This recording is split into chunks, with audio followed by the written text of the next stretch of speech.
to arrest what they start to see happening.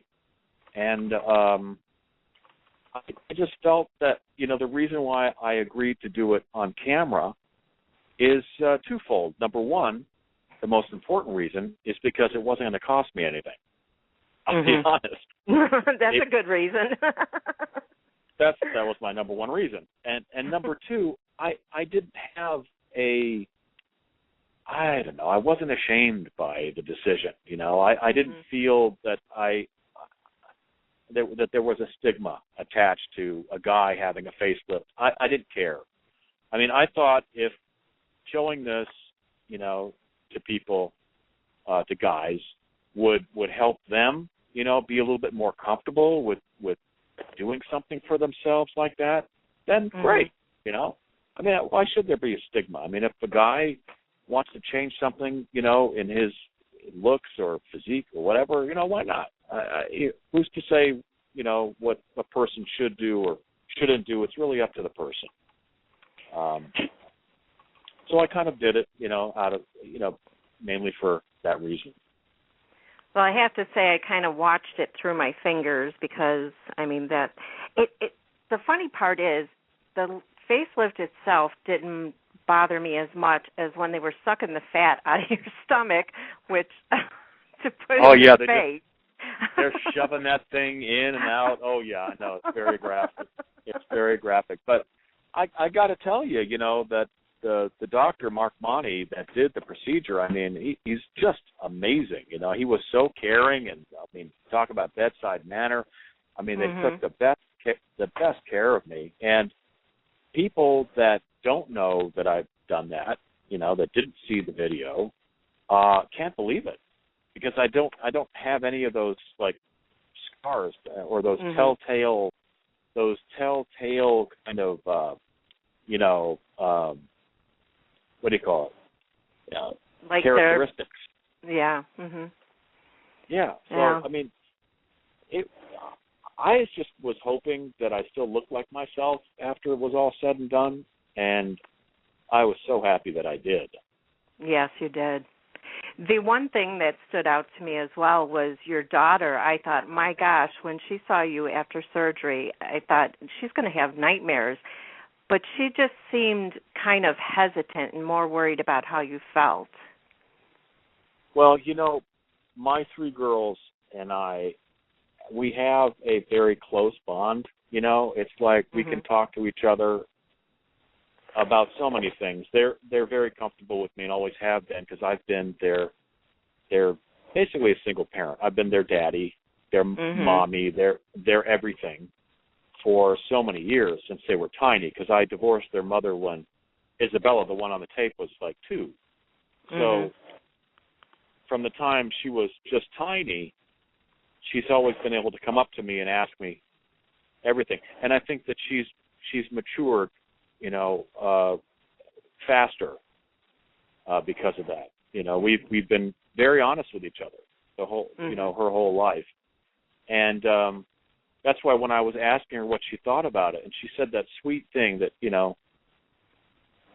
when I asked her in the car, we were driving, and I said, Izzy, what do you think about this? She goes, I don't want you to change the way you are. Right. I know. It was very, very sweet. Yeah. It was very heartfelt. Very heartfelt.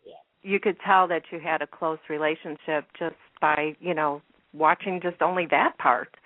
And that's great, because a lot of parents do not have that with their children.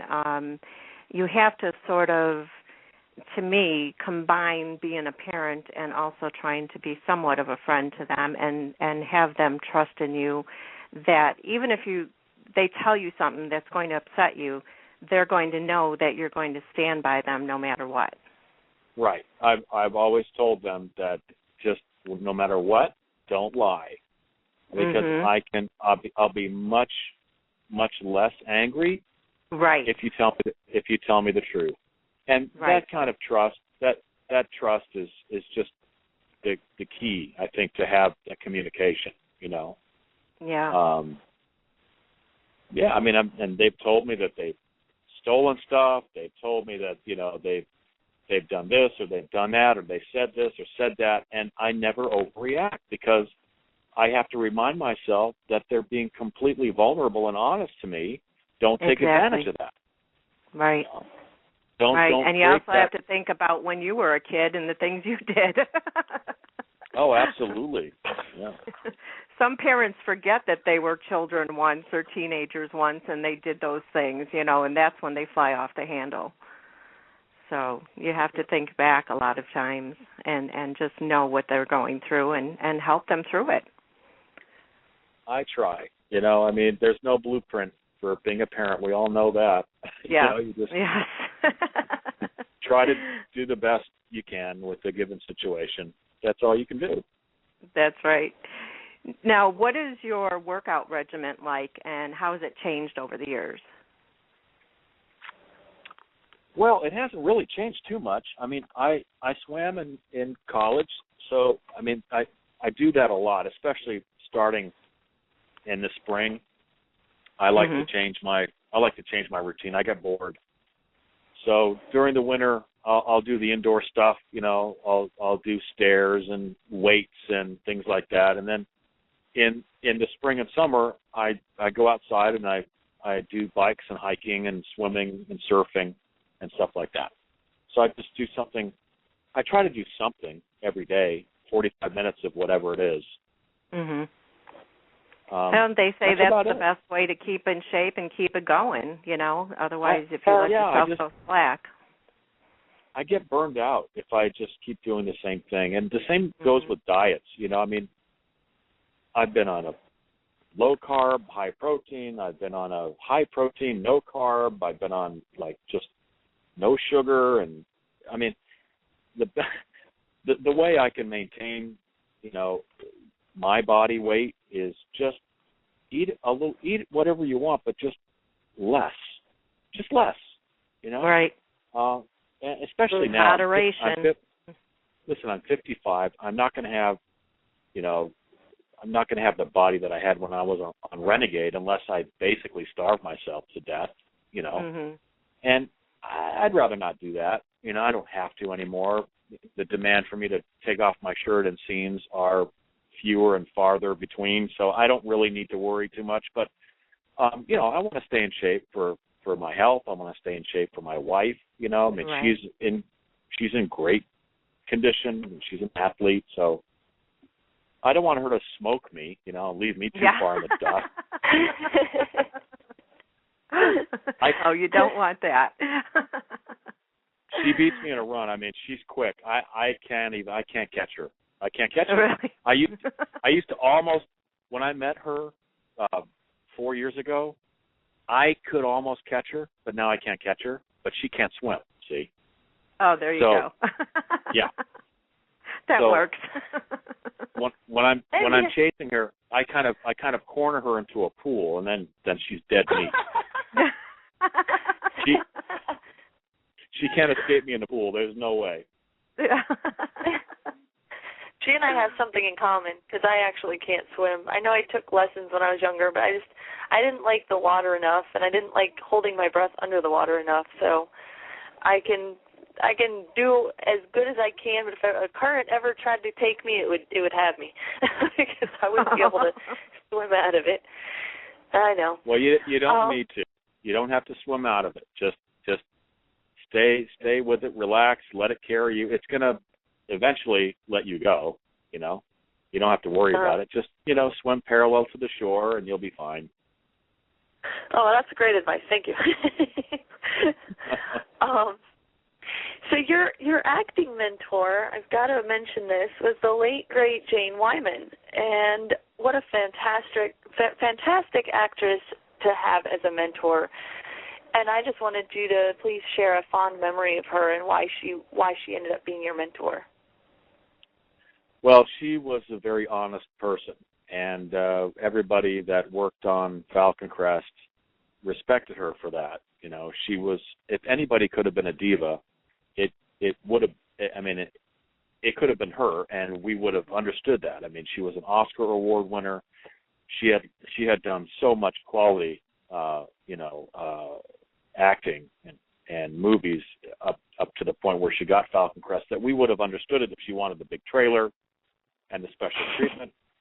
But the fact that she didn't, the fact that she stayed in the Holiday Inn with us in Napa Valley, wow. the fact that she was in just a regular-sized little trailer, you could practically, reach your arms out, touch the walls on either side. She never asked for anything more than what anybody else had. And that gave us such respect for her. And I had such respect for that. She just was one of those, I learned this in military school when I got to be an officer, which is you don't lead by driving people. You don't lead by yelling and screaming and telling people and bossing. You lead by example. If you want someone to do what you're doing,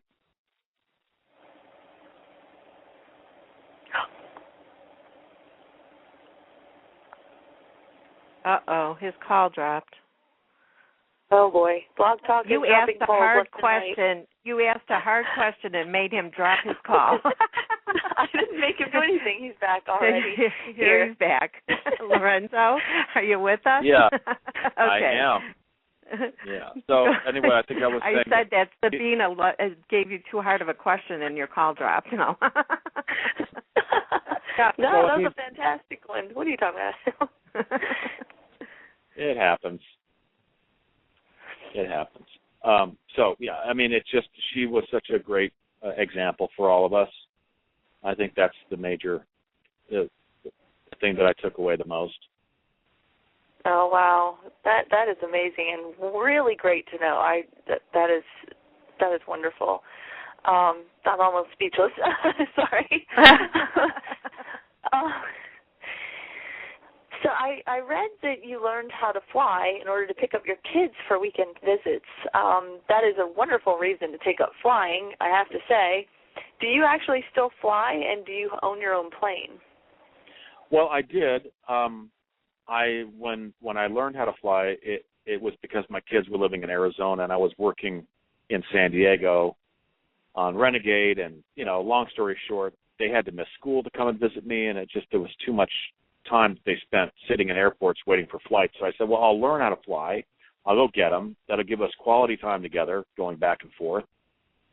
And then I did that. Then I loved flying so much that I just wanted to fly everything. So I got my my multi-engine certificate. Then I got an instrument rating so I could fly when the weather sucked, and I got a helicopter rating, then a commercial helicopter rating, and I had a couple of airplanes at a time. But things change. And these great TV shows don't last forever.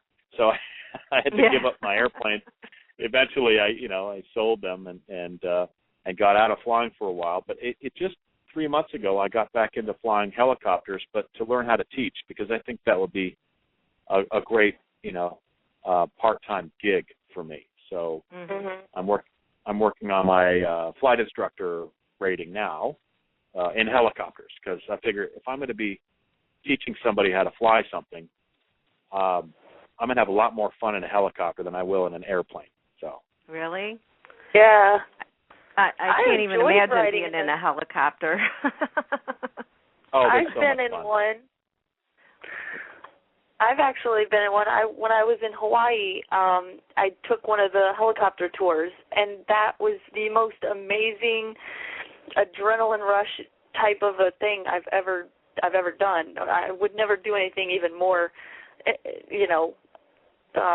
freaky than that. But because when you're flying, the way the helicopter moves, it almost feels like it's dropping out of the sky at certain points, but it's not really. But that just gave my tummy a little crazy tickle and feeling. But it was amazing just to be able to fly so close to mountains and waterfalls and so low to the ground, but yet not too low. And it was a great experience. So that would be fantastic. They are remarkable machines, and as you say, their utility is just incredible because you could put a helicopter in a place that you could barely be able to hike to, let alone land a plane on. So I mean, it's they're just wonderful machines.